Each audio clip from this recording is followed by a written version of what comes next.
It's going to be the best way to close out your week. A Friday celebration throughout the month of May. Mason Voth, Drew Galloway here with you on the KSO show to continue our ranking of the quarterbacks at K-State over the last 20 seasons. Again, you just had to attempt one pass. That's all we were looking for to make this list. Last week, we did quarterbacks 25 through 21. There's a look there if you forgot who was on the list last week, or if you just forgot that they played at K-State in general. Some of those guys, shame on you if you forgot about the John Holcomb era that never really got going, but there was some hype there for a little bit. Angelo Pease also, that's a GOAT right there. Okay, today on the list of quarterbacks, we're going to get into more guys that have serious playing time under their belt. One guy, one of the best at his position all time at K-State. Yeah, no, that is valid.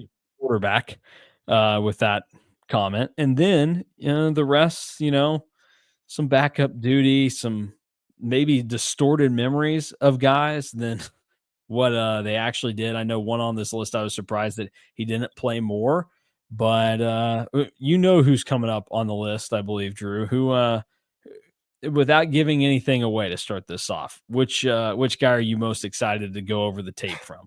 Oh man. I think that I'm probably the most excited for the guy that we both thought was better than he actually was, because I have like zero recollection of him playing in an actual game besides just like thinking how good he was. And I could not be more excited for the guy that is like one of the best all time at his position, just wasn't a quarterback. All right. Well, let's get into it. And we were not talking about this next guy on the list. Jake Rubley is the first to make an appearance today, number 20 on the list. Some would say, is that too high? Is that too low? It's debatable. If you're looking, Drew had Jake Rubley at number 17 on his list. I had him at 23. You And if say you that like remember, you're disgusted that I have him at 17. yeah, it felt high to me. Now, if you remember last week, folks, I did ding Jaron Lewis very hard because the memories that I have of him playing were very, very crappy. So, if you're thinking, well, that's why I have Jake Rubley low, you're right, because that interception he threw against TCU, absolutely terrible. But before we even get into the highlights of Big 12 champion quarterback Jake Rubley, I want to go to the archives of KSO and read you what was listed in his signature spotlight as a part of the 2021 recruiting class. Some might remember that Jake Rubley was a four-star quarterback. He committed the day after K-State lost to Navy in the Liberty Bowl. You see all of his offers right there. These are the writing styles of one Derek Young over at Rivals, which again about to be in with us again at On Three. So welcome back. I can do this. Feels like fair game. That's the IP of Derek Young and KSO. So you kind of get the synopsis of what was going on. Here's the analysis from DY on the situation with Jake Rubley. I'm not gonna read too much of it. Doesn't really matter that much to me. And then here's the last thing: the roster analysis. DY was thinking that maybe he could be the starting quarterback in 2022. It's either him or Will Howard. It kind of ended up working out, but also not 100% accurate there. And just proof to show that when these guys commit, you have no idea what path their careers are going to go on. But I know at the time, after eating at a Waffle House with Mitch Fortner and John Kurtz and driving back to Kansas in the K-Rock truck, when that news came that Rubley committed, we were like, oh, home run. The Cats have done it. Watch out. Chris Kleiman's about to get hot. He did eventually get hot on the recruiting trail. Jake Rubley just didn't end up being one of those guys. He's now at Illinois State. Yeah, I remember being extremely hyped for this commitment, and remember that it just kind of came out of left field. Like nobody really knew that Rubley was even like considering committing at a point, and just getting excited because everybody sees the 4 stars next to his name. I also remember being a student at a very cold, windy, and like legitimately probably the coldest game I think I've been to, that Iowa State game that Jake Rubley visited for, and seeing him on the sidelines, and kind of being like, huh, interesting. Like, I wonder where like this goes from here. And then K-State lands him was one of the first times that I can remember like really following and being super invested in a recruitment. Happened to be a 4-star quarterback that K-State beat out a lot of people for. And then COVID hits, and his senior season Yeah. was a joke. He played in 2 games for a terrible high school offensive line, then was ruled ineligible, and then really from there, it all kind of fell apart. And like, there is part of me that like will always wonder, like, if he had a true senior season, how does this end up playing out? Mhm. Instead of him going from Colorado to Iowa with the intention of like, hey, like, Colorado doesn't have high school football. I want to play my senior season. Then he only gets to play in 2 games. The team was terrible. And then he's ineligible. And then you never really got to see him do anything after that, except that, by the way, that pass of the 6 passes, because I know I've looked at all 6 of these passes. That was the one pass that I was like, oh, is he back? The yeah, I saw the number 2. I was like, "Is that Avery Johnson out there? Did I get the right year?" Yeah, he's one of those guys that just kinda got dinged. RJ Garcia right there. They got dinged by, Friend you know, alert. how COVID was working, and then here we go. This is what got him at 23 on my list. What are we doing? What are Well, we I doing? I have a couple qualms with this. Number one is the play call. I You're agree. on you're on your third string quarterback, the third quarterback that has played in this game. Yeah. You're also throwing all the way across the field as your number one read, and then Phillip Brooks. Can we maybe make a little bit more of an effort to make a play? Yeah, no, hey, look, that's fair. That's fair.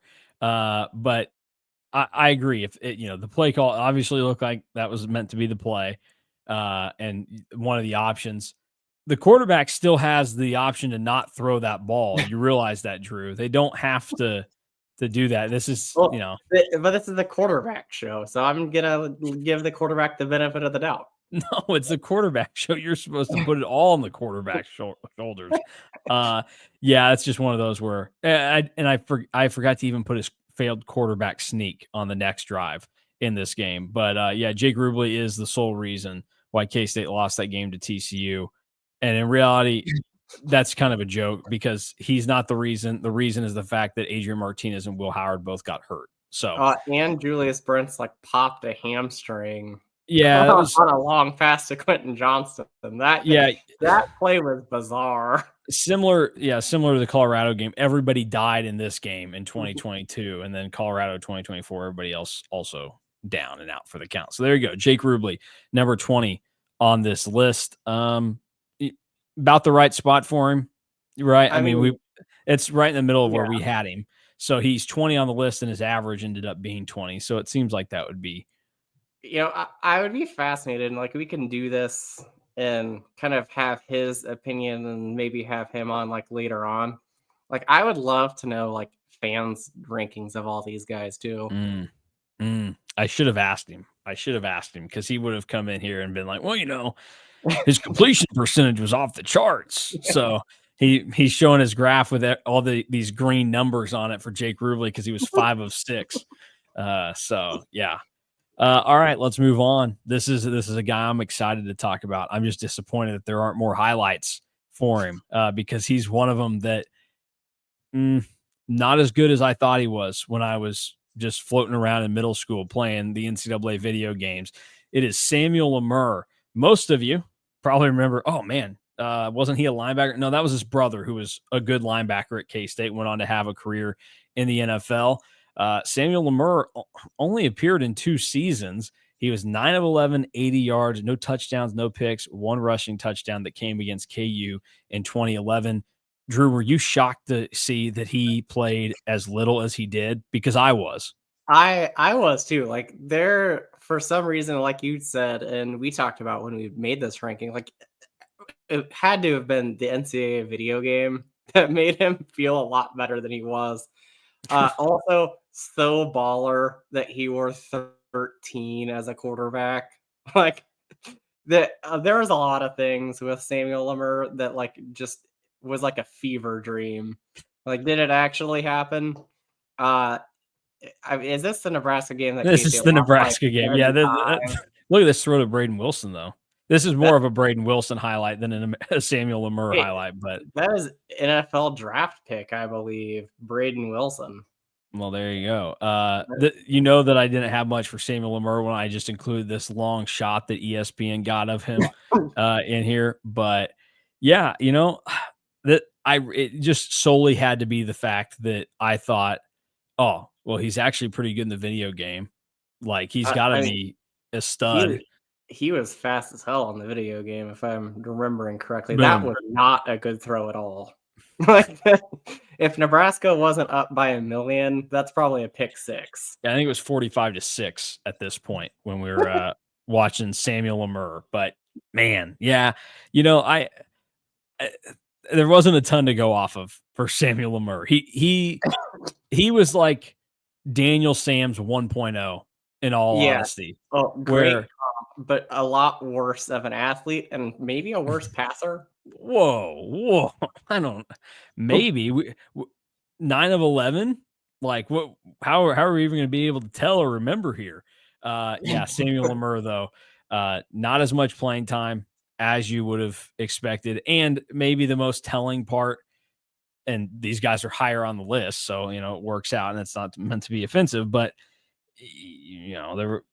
there was opportunity to maybe play in 2009 or 2010 at quarterback at K-State if Yeah. if you were up to a certain standard. Uh, So the he oth wasn't in that rotation.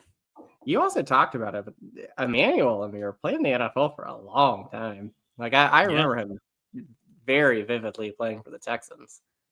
Yeah. Let's see here. Emmanuel Lamur ended up logging Played 6 for the seasons in the Bengals too, NFL. I believe. Yeah. Bengals, Vikings, and Raiders is what he's listed on Texans his. was Zach Giles, that's who I'm thinking of. Yeah. So yeah, there you go. Emmanuel Lamur. And one of those years he must have been hurt because he didn't play in 2013, then 14-15 back with the Bengals. There So yeah, there he put together that's a solid career that he put together in the NFL. The other mystique of Sammy Lemire that I'm remembering is like, wasn't there like talk about like a secret Sammy Lemire package that K-State was thinking about putting in back in the day? It would not shock me based off of what we saw from his highlights against any of them that I was able to find. And just again, like classic Snyder 2.0 backup quarterback, Fast like but can't throw. Yeah, you think, oh, he's just going to run a lot. Middle school boys loved him because he was great in the video game. You thought he might be middle school boys and John Kurtz, I would guess. I'm going to guess John was a big Samuel Lamur guy. Oh yeah, we got to find out if John Kurtz was a Sammy Lemire guy. Okay. We're recording this. It's a Wednesday. I'm just going to text him out of the blue, and What do you think I'm of just going to say Lemire? Samuel Lamur ? His notifications are silenced at 2:50 on a Wednesday. Who is this guy? But yeah, He's got a big job. do you want to watch? Do you want to watch his touchdown run against KU one more time? Oh, 100%. Rocking the number 13 too. Like everything about him just is a fever dream. Man, that would have convinced me that he was going to be a star. Keep in mind, this is 2011. He had no more eligibility, and he was not going to play over Colin Klein. So he was just relegated to being a distant memory for K-State fans. But hey, number 19 on the list, not that bad. Some big time ballers though in the clips that we've had with him: Braden Wilson, Travis Tannehill, Chris Harper. Yeah. Okay. Let's get into a guy now that I think a lot of people are waiting to see where he was going to show up on the list. Transparently, my favorite highlight package we're going to show today. Kind of because parts of it are funny and other parts just kind of exciting to see where this conversation goes. But this is not necessarily his fault. This is more on poor roster construction again, you're thinking I was I put all of it on Jake Rubley, and then now I'm putting it all on the coaches for this guy. Joe Hubener's number 18 on the list of K-State quarterbacks since 2006. Long career at K-State, a walk-on from Cheney, Kansas, little Cardinal pride right there. And you see the numbers, 162, 330, 331, just over 2,300 yards, 11 touchdowns, 12 picks, and then 780 rushing yards, 18 touchdowns. And he started 11 games in 2015. Didn't start the opener, didn't start the closer that season, but was there the rest of the way. And this is where you dive into the Joe Hubener stuff and just think, like, he was the worst. Like, we're talking – if we're talking about starting quarterbacks at K-State over the last 10 years, like the original post there was, Joe Hubener's the answer in there. Yeah. And I've got really negative memories of Joe Hubener. And it probably does. It doesn't help him that he also played at the same time that Javon Thomas was trying to play basketball at K-State, who I also hated. But I feel like, Javon Thomas was supposed to be good. Joe Hubener, we've said it time and time before, he was never supposed to play at K-State. The snaps that he got in the KU game on senior day in 2016, that's the only time he was supposed to play, when K-State was blowing out KU on senior day. And instead, he had to be the starting quarterback for most of 2015. It was an unfair position that he was in. He just wasn't cut out to do it. Some guys aren't meant to be Big 12 quarterbacks. I was not meant to be a Big 12 quarterback. You were not meant to be a Big 12 quarterback. Neither was Joe Hubener. Just Joe Hubener probably could have played quarterback at a lot of other schools that aren't Power 5. You and I could not have done that, Yeah. The fascinating thing with Joe Hubener, we talked about, he's the inverse of Samuel Lamur. Joe Hubener played in a lot more games than I remember. Man, just think if Samuel Lamur still had eligibility in 2015, where would he be on this list? We got 27 games for Joe Hubener, and like you said, probably not all his fault, but this was a formidable time for me as a fan, in high school. And just kind of watching the meltdown happen slowly against TCU. And that was the game that definitely wasn't his fault. He played out of his mind in that game. But just that 2015 season, we'll get into it more with another guy that's on this list. But unbelievable how that all kind of transpired, and how K-State scratched and clawed their way to a bowl game. The fact that Iowa State, West Virginia, and KU were so bad that Joe Hubener and Cody Cook could, and by that time it was mostly Cody Cook, could beat them. Absolutely wild. Yeah, I'm going to see if I've got any social media posts from the time of Joe Hubener when he's going on, because I know that bad stretch for basketball, I've got some really bad ones about Bruce Weber and Javon Thomas. Luckily, I don't think that I have any Joe Hubener takes. But the funny thing about looking back on that is that every year, sometime early September, I have a post that'll show up as a memory of me questioning if Colin Klein was the guy, because I was at the season opener against Eastern Kentucky in 2011. Oof. And so I was definitely sitting there in the corner of the south end zone, be like, I don't know. I don't think this is going to work out. I don't think this is the guy. And then he was a Heisman Trophy finalist and the best player in the Big 12 the next year. We got to pull up some highlights. This is also my favorite stat of our entire list. He is one of the players that has thrown to somebody else on this list. Mm-hmm.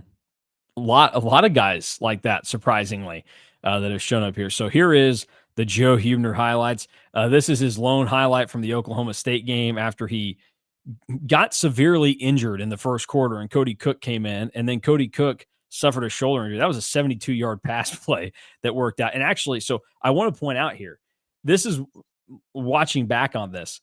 So that was Charles Jones that caught it and took it. This was Charles Jones' first snap of the game.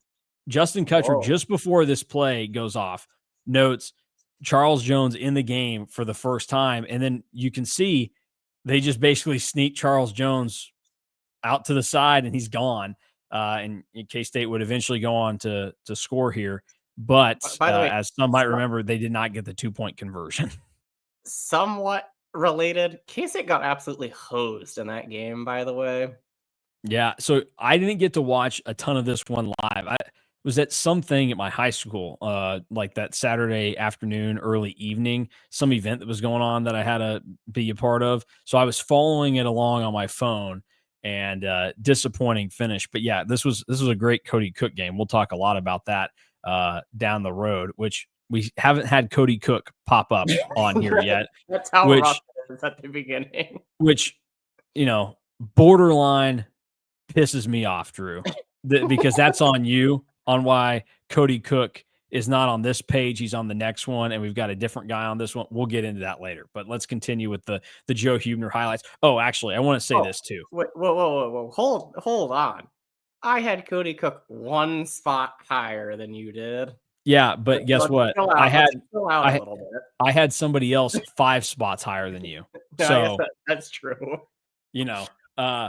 Sorry that I got respect for guys. One last thing I want to point out about this Oklahoma State game. This is, we knew concussions were a thing back then. We didn't know to the extent, like as much as we do now, because there have been a lot more public things that happen. I don't remember or know what the official word or diagnosis ended up being after the fact. Obviously, he came back into the game, so he wasn't taken out because of it. If you watch, because I saw it in the highlight package, the play that knocked Joe Hubener out of this game initially, it very much resembles people talk about like the fencing mechanism that happens with some of these head injuries that take place now, like we saw with the Tua thing. It wasn't to that extent, but definitely seemed like that might have happened to Joe Hubener. Like he might have been playing with a concussion in this game against Oklahoma State when he got put back in because Cody Cook hurt his shoulder. So unfortunate the way this game ended. Yeah. That game was just bizarre. It kind of feels like when K-State has to play a backup quarterback, they also have to play a third-string quarterback. That seems to be the rule for K-State football. All right, so here we go. You're going to see a lot of quarterback runs from inside the 3-yard line for Joe Hubener as you had the 18 touchdowns. I believe this was part of a 4 rushing touchdown game for Joe Hubener against KU in 2015. It was literally cold. There was bad weather that weekend. Nice little run there for Joe. That defense there. Oh, there's a pass to somebody that is also on this list. Yeah, this is more Cody Cook highlights. Here we go. This is the start of my favorite part that we're going to see here. Joe Hubener's performance in overtime of this game. This is 3rd and 7 from the 22-yard line in overtime. Just slinging it, going for it all. Dominique Keith. Boom. By the way, that was horrible camera work. Yeah, horrible camera work. By whoever was doing this game. 3rd and 16 from the 31 in triple overtime. La Tech has not had the ball first. And the triple coverage to Cody Cook. The other mystique of Joe Hubener was the fact that he had one glove on his left hand. Yeah, I love that. I love my quarterbacks wearing gloves. Here are some Joe Hubener highlights against TCU. I was at this game. I saw Joel Klatt almost trip over the field goal net in the north end zone before the game. And you're thinking, man, how does K-State lose a game when they're about to go up 42-31 with 12:26 to play at home? Trevon Boykin was going to rip off a big run to rip everybody's heart out. And then this is Bazooka Joe's last gasp against TCU. And I felt like this was a fitting note as to why so many people are pretty negative towards Joe Hubener. 12 interceptions in his career, one more than his touchdowns. And then this, what are you doing? What are you throwing the ball backwards for, Joe? What were we thinking there? The fact that K-State was up that big with that little time left, with how the offense was in Snyder 2.0, and just being like a super patient team, and to let TCU score 21 unanswered to lose the game is crazy. Yeah. Not great. Not great for the Cats there. And Joe Hubener, number 18 on our list. A few other things to note. Joe Hubener would go on to play indoor football in Wichita for whatever the team was named down here at the time. They've changed names a bunch. There's been like different teams, different ownership. Who knows? But he did kick the tires around there for a while. Speaking of John Kurtz, that was a guy. He was very anti my Joe Hubener slander when I would go on the game when I was a young buck. I kind of get it now, but it's still like, you know, I don't hate Joe Hubener the person, but I certainly don't like him as the quarterback. Because like you talked about, like those are formative years of fandom, you know? Yeah. Like I was No, telling you today, the very next year I was going to be a student at K-State, and I was like, oh my gosh, they're going to suck when I'm there. This isn't going to be fun. 4 years of Joe Hubener. Obviously not him. I was not dumb enough to think that he had that much time left on his eligibility clock, but like although nowadays he might. he might have. That's a good point. So yeah, this is he did enough. You know, he did enough because that K-State team. If we look back on it now, even if Jesse Ertz is healthy in 2015, how many more wins are they really getting in the regular season when they were a 6-6 team? Like, okay, all right, like they got smoked they're not beating Oklahoma. I guess you could say No. maybe they could have won that TCU game if Jesse Ertz was the quarterback, but like They it was kind of probably Joe Huebner's best game, so like you're not necessarily going there, and it probably goes they differently. they probably win in Stillwater because they almost won with a receiver playing Yeah, quarterback and then a guy that was concussed playing quarterback after the receiver went out. yeah, I'm serious. That was like, you know, if I were Joe Huebner, I would blame what happened the rest of the season on that moment and being forced to play with a possible concussion. I don't know. That's Uh, just what I by the would do. way, this is just something I'm like just thinking about right now.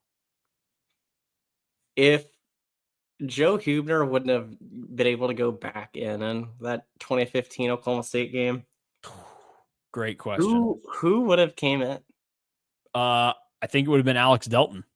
No? Oh, Yeah, no, it would have been Alex Delton. Yeah, he would have been no, a freshman that year, a true freshman that year. yeah, you got Because I don't know if he played in the UTSA game, but there was something to where he did play in the UTSA game. He had 1 8-yard run against UTSA. So it would have should been true freshman Alex Delton, should have let who him play. less than a year prior to that would have been getting his ass kicked by the Bueller Crusaders. So uh Should have put Dalton in.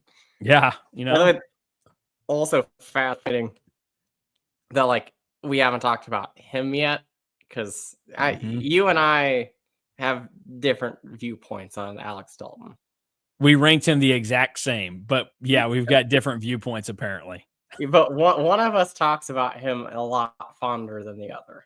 Well, again, because he never victimized my team. You know, I was always on the right side of Alex Delton.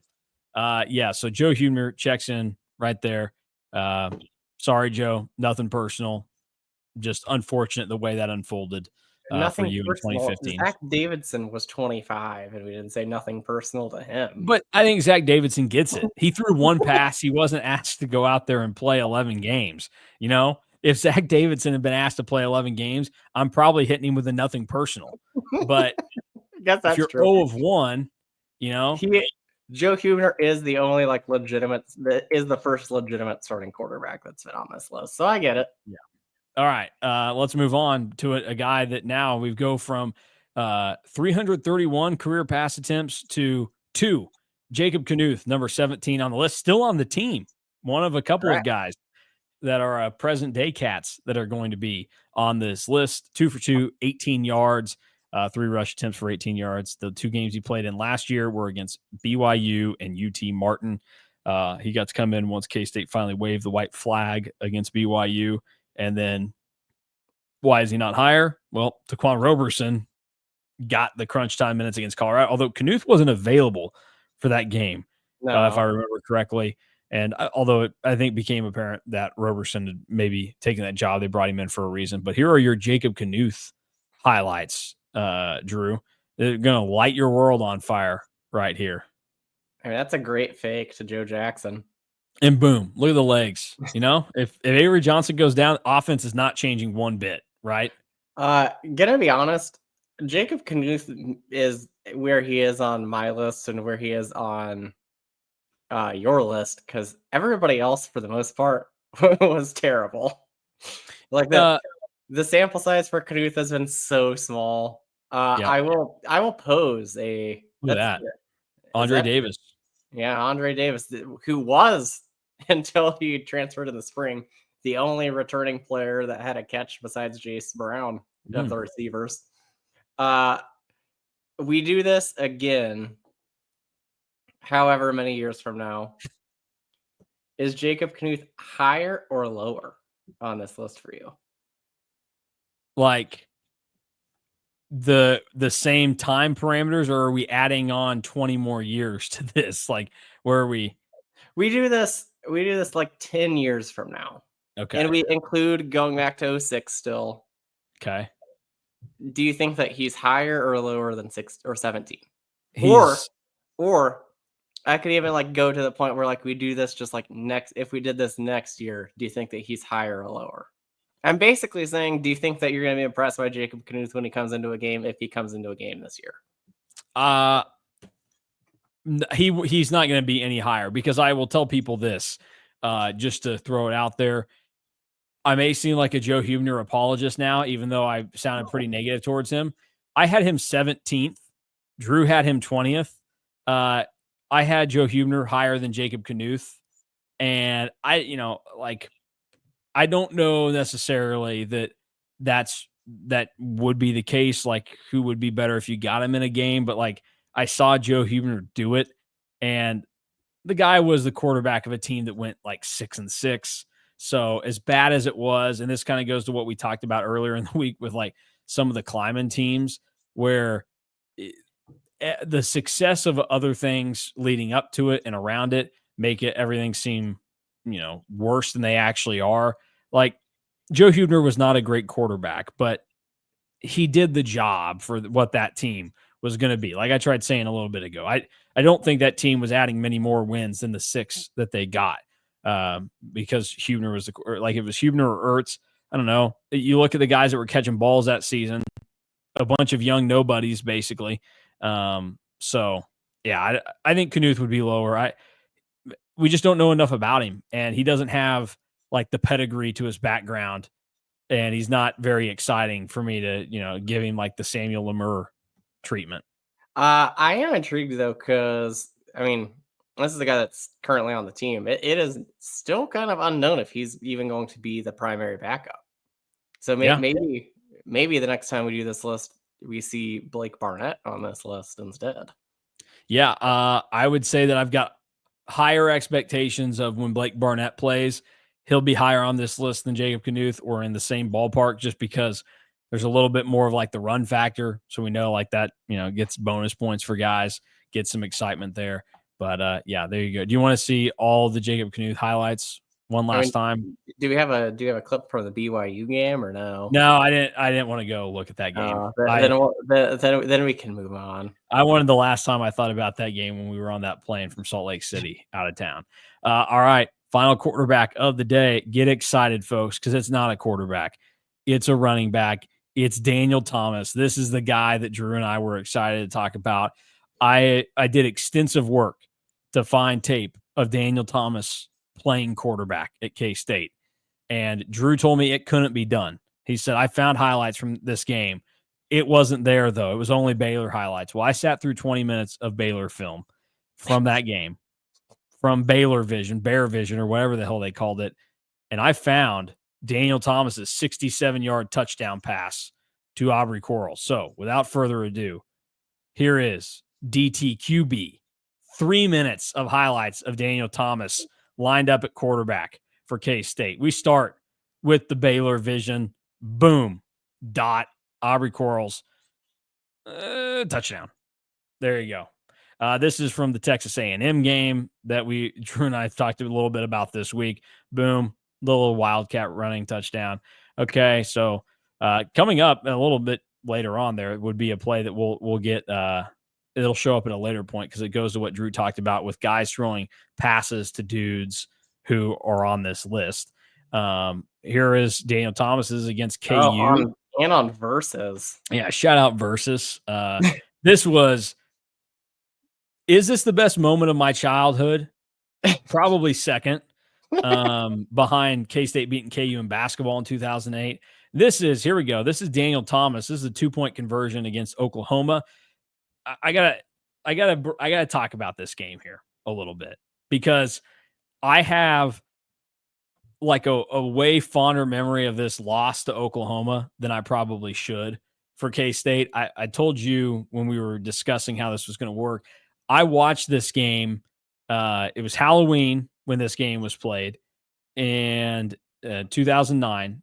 K-State got down big early in the game. Yeah. They were trailing at different points 21-0 and 28-6 in the game. But then they started to make it a game. This is the first time that I said, you know what, screw trick-or-treating. I'm too grown for that. I'm done with it. So I stayed home. I wanted to watch the Cats play, see what Grant Gregory and the boys could do. And what I got was a great Daniel Thomas Wildcat experience. Jump pass, boom, to an NFL tight end. So how you like that, folks? And then we've got an even better Daniel Thomas play getting ready to pop up in here for everybody. But look at Bill. He knows he called a good running back pass that time. Nothing like what we saw him do with Angelo Pease against Texas Tech. That's how it's done. I was about to say, like, the one thing that I really learned from the Daniel Thomas highlights when I was looking at them at quarterback is that maybe he should have played over Grant Gregory and Carson Kaufman. Was that his play calls were a lot better than Angelo Pease's. Oh, here's our pass to Carson Kaufman.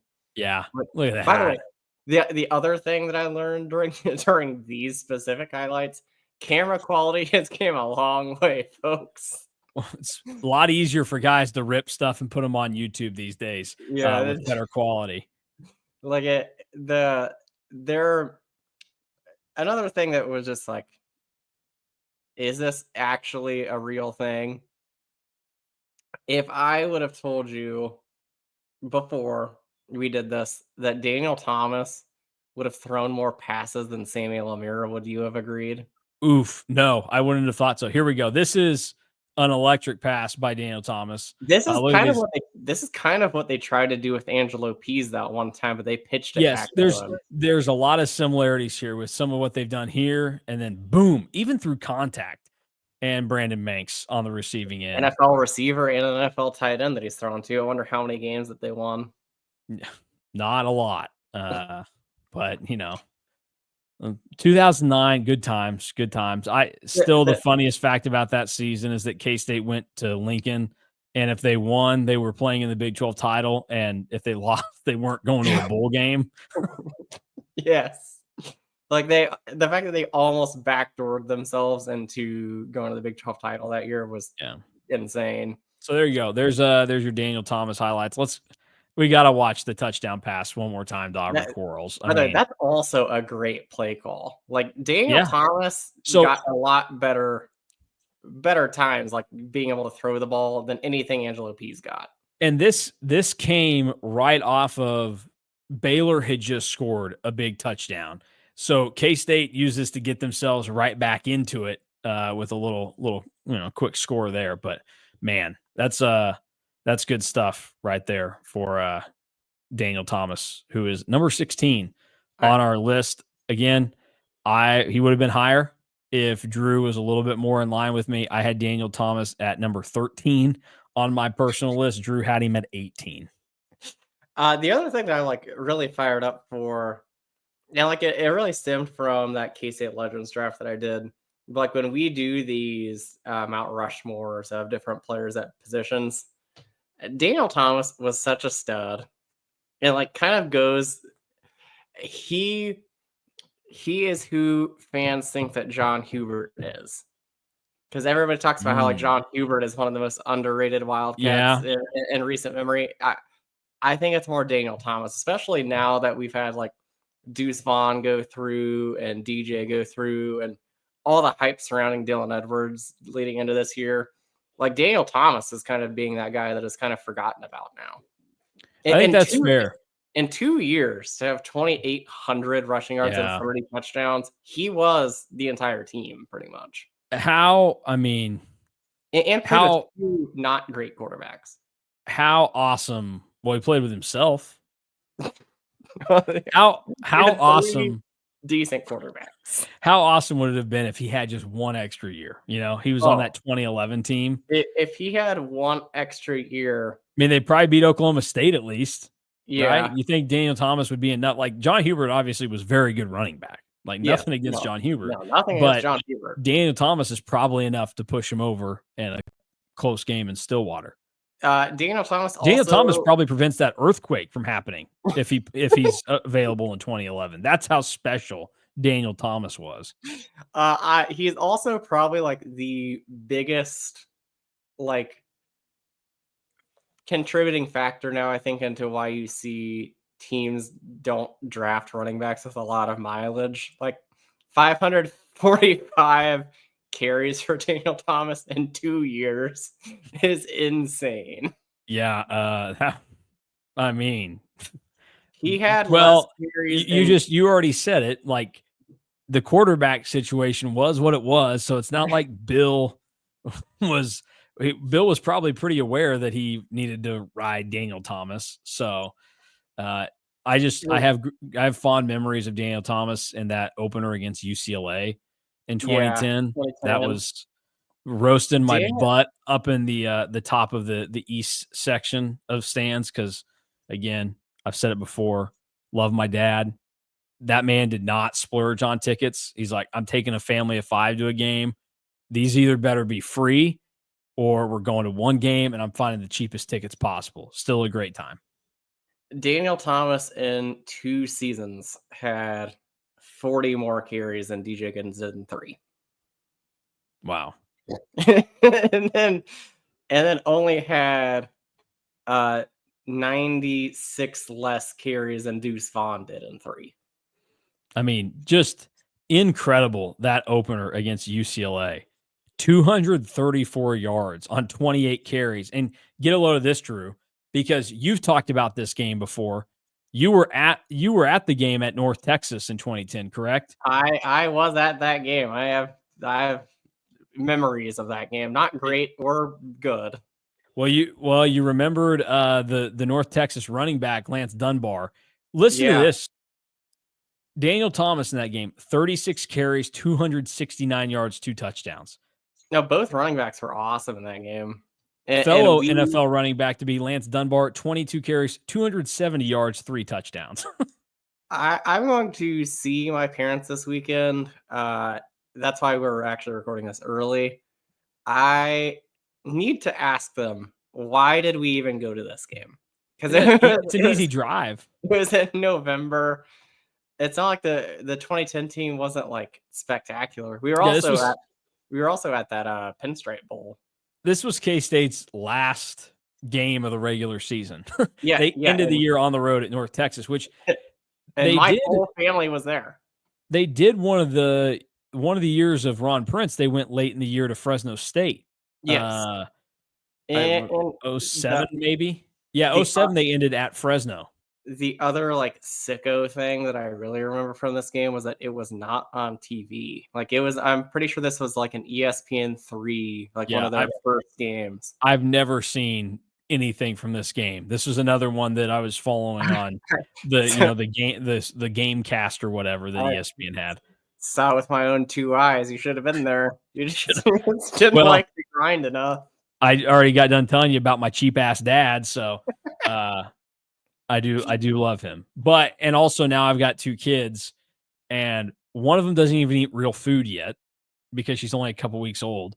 The other one, like, it's not like she's getting a ton, but we go somewhere, I'm like, oh man, buying 2.5 meals now. this is a game changer from when I was buying 2 or when I was on my own in college and I was buying 1. Like, when it's time for the family of 4 to go to a Royals game, then we're going to be back into the upper deck. I'm going to be back to my roots. So, yeah, Daniel Thomas, what a What a stud. stud. I mean, so this was a question posed last week with the list. Mhm. K-State has all these quarterbacks go down. Which of the 5 on this list would you have taken your chance with? And I think a lot of people were like, I think Angelo Pease is where I'm going. Daniel Thomas. And you could how many seasons since, let's just say 2009, would you have rather have seen Daniel Thomas be QB1? Well, for sure, 2015. You could even say 2009 and 10. So, 2018, yeah, 2018. Um, 2020? yeah, 2020. I think that's probably it, but Yeah. that's 5 seasons that we would have rather had a running back start at quarterback. It's a big what if. I mean, it would not have probably been good for his NFL chances, but it would have been really fun to see. But, like, I think that he's probably the correct answer on this list too. Yeah. Oh, yeah. For sure. For sure. We'll finish talking about it. We got to play the Daniel Thomas quarterback highlights one more time. Just Next week is an even more fascinating time, I think, to pose that question, because next week we have like yes. legitimate quarterbacks. Yeah. Next week we're gonna have guys that all but one of them started. Well, all but 2 of them started games at K-State. So 3 guys that started games. It'll be a good conversation next week, and we'll have probably some more highlights to actually include when we're talking about these guys. But man, Daniel Thomas. And one kind of cult hero next week, or maybe even 2, depending on who you are. Yeah. Daniel Thomas, stud. Absolute stud. Oh, well, I know the cult hero that you're talking about next week. Streak saver. Streak saver. That was even. I guess we have a lot of cult heroes next week because he was not. Who was Dion Beater? Is that what you're talking about? Yeah. Yeah. Okay. Yeah, there's a lot of them next week. Then, well, honestly, I'm going down the list. People are probably gonna say this about 4 of the 5 guys on the list next week, that there are gonna be Colts that are on board with some of these guys. So that'll be a fun time, and we'll discuss that next week. But there is your list 20 through 16: Jake Rubley, Samuel Lamur, Joe Hubener, Jacob Knuth, and Daniel Thomas to round things out. Beautiful. What a list. Daniel Thomas has, of the guys that have thrown a pass on this list, I think he has the second most. He does have he's got, second most pass attempts and the second most yards behind a guy that got to start 11 games. So, yes, it's incredible to look at. And you think, man, it was that effective. Why would you not have used it a little bit more, even more than they did? But I think for a lot of quarterback or running backs in that situation, that's probably a lot relative to what you would see nationally. But there you go. That is the ranking of every quarterback of the last 20 seasons. Our players number 20 through 16, 15 through 11 coming up next week. And then we'll jump into the top 10 the week after. And then if you missed it, go to KSO right now and you'll be able to see the full written story of 20 through 16, get some insight into these guys, what their careers were like, what happened to them afterwards. Like we mentioned, Jake Rubley at Illinois State. Played in a game, at least one game. I saw him playing against Iowa. A lot of these guys just ran out of eligibility at K-State. Maybe that's the fascinating thing about this list, is that Lamur ran out of eligibility at K-State. Thomas, Hubener, and Knuth is trending that way, where he's just going to spend the rest of his time at K-State. And there aren't going to be many guys in the future when we do lists like this that they ended at K-State. They probably would have had another step along the way. No, that's very valid. And something happened to Zach Davidson, but we don't know what. Yeah, Zach Davidson. We're still trying to figure out. I mean, send us something on LinkedIn or something. We want to know what's going on there. What do you? I mean, some of these guys, we know what Jacob Knuth's up to right now. What do you think Daniel Thomas is doing in life currently? That's actually a really good question. I know what somebody else is doing on this list that has already graduated because I saw him after we did our first list or the first video of this series, and I was like, "Holy crap!" Did not expect to see him in that.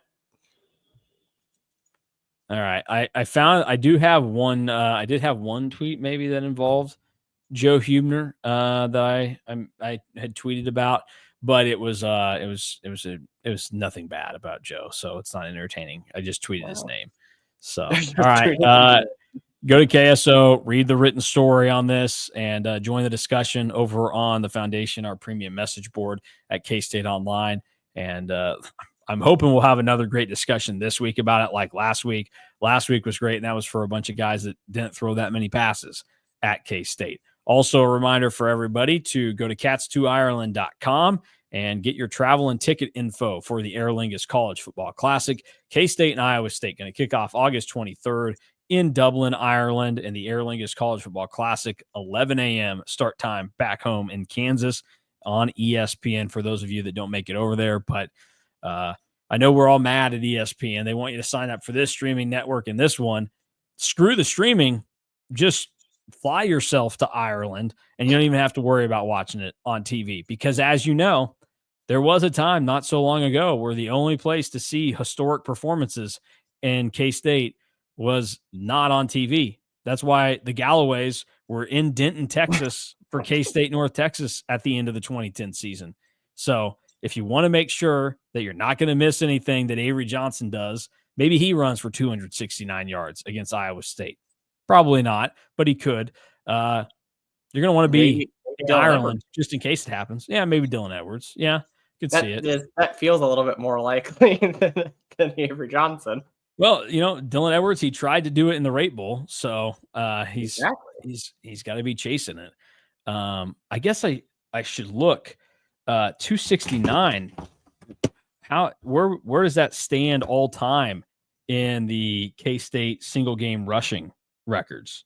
It's got to be in maybe the top 10. While you're talking, I'll fill in some time here with give me a fun fact here. Fun fact. The Ireland president is his name is Michael D. Higgins. But the fun fact here is that Irish presidents, their term is 7 years. Like that's one term.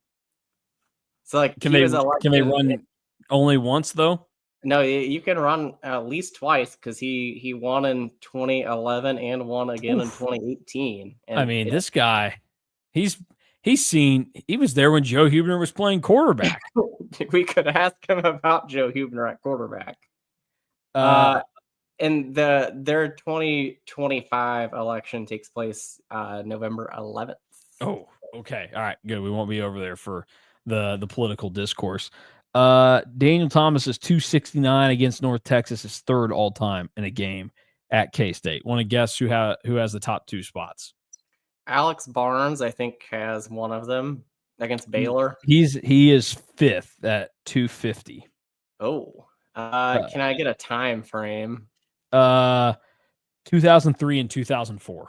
Oh, Darren Sproles. Yeah. And now one of the teams, I think, might have been a Big 12 game, maybe Missouri. Yep, 03 against Missouri, 273, and then 292 against Louisiana in 2004. That's absurd. Yeah, it's a large number. Entering last year, let's see here, where is it? On the career rushing charts, because we talked about Daniel Thomas. Daniel Thomas was fourth in just 2 seasons all time at K-State in rushing. So the only players that were ahead of him were John Hubert, Deuce Vaughn, and Darren Sproles. Yeah, I believe he has been passed now, though. Yes, I think you're right. I think DJ Giddens claimed that spot. Let me go and see. Yes. Yeah. Just before we got out of here, John Kurtz responded, "What about him?" What about him? What were your thoughts on him at the time? I'm ashamed that he didn't just go ahead and actually have immediate thoughts ready for me on that. I would have thought he would have waxed poetic about that. But yeah. Okay. Well, that's going to do it for today. Keep in mind, we won't have anything for you until Monday, at least over here, but we're going to have continuous content pumping out over the weekend on KSO. So go to On3, get signed up if you're not. Also, sign yourself up to go to Ireland. I want to see a lot of cats over there. So cats2ireland.com. Those are all the things that you can do and click on, make us happy here at KSO. You can click on the subscribe thing. I'm not going to beg you to do it. It does bother me when people beg for subscriptions on YouTube. So I'd appreciate if you did it. It's cool to see that number go up. It also makes sure that you see these videos a lot quicker in your feed. I'm not begging for it though. So don't do it if you feel like I'm just begging. Do it because you want to. Do it because you like the KSO show and you want to be able to know the instant that things drop next week with the next quarterback list and all the other content we'll talk about. So we'll get out of here. For Drew Galloway, I'm Mason Voth. Thanks for watching and listening to the KSO show. Enjoy your weekend thinking about these 5 great quarterbacks.